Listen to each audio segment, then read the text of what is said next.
Gledate Gorenjska poročila na GID TV. Mobilne patrulje niso novost na kranjskih cestah. Prve so se pojavile že pred 3 leti, ko so na pobudo društva Rekreatur ustanovili zametke današnje občinske komisije Varno kolesarim. Ena prvih akcij je bila, da smo v sodelovanju s policijsko postajo Kranj lovili nasproti vozeče kolesarje, tisti, ki pač vozijo v nasprotju s pravili, in jih opozarjali na to. Namreč namen teh akcij je preventiva.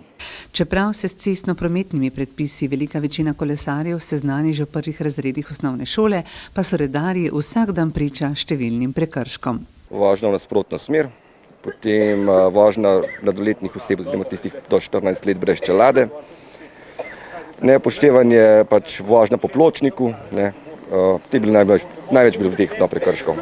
Mestna občina Kranj se je v tednu promocije kolesarstva pridružila skupni akciji Agencije za varnost prometa in Kranjskega sveta za preventivo in varnost v prometu.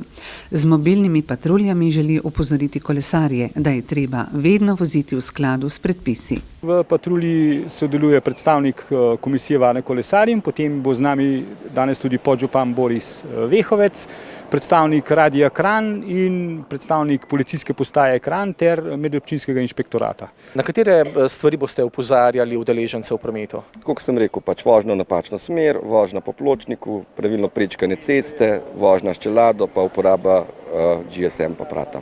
Kolesarji spadajo med najbolj ogrožene udeležence cestnega prometa, ki v nesrečah zelo pogosto utrpijo hujše telesne poškodbe.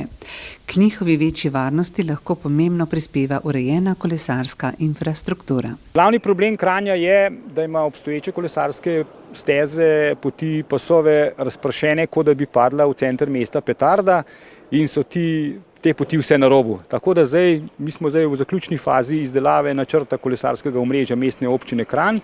To bo dolgoročnejši načrt, s katerim nameravamo načrtno urejati kolesarsko omrežje.